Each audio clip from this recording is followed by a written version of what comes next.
Now, children, we are going to see the Newton's second law of motion. The Newton's second law of motion states that the acceleration of an object is dependent upon two variables, the net force acting on the object and the mass of the object. So here in this activity we will see that how the acceleration of an object is affected by the force applied and the mass of an object.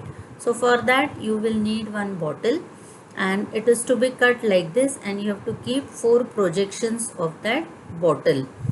So see here how they have done. So 4 projections they have taken,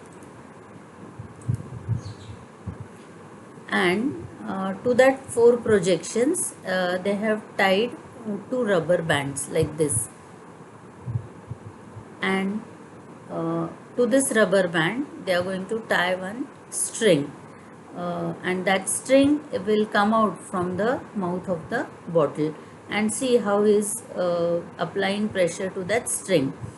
Now after that he has done the arrangement that he has taken one meter scale. That meter scale, on this you are going to measure that how much pressure is to be applied, and that meter scale he has kept in one sand box. He has kept sand in that box and he has applied. Now first he has kept one small ball, and he has applied a pressure of say 15 newtons. So what is happening? The ball is little lighter, so it will jump out. Okay, as the ball is lighter, so the jump will be higher. So that means the acceleration will be more.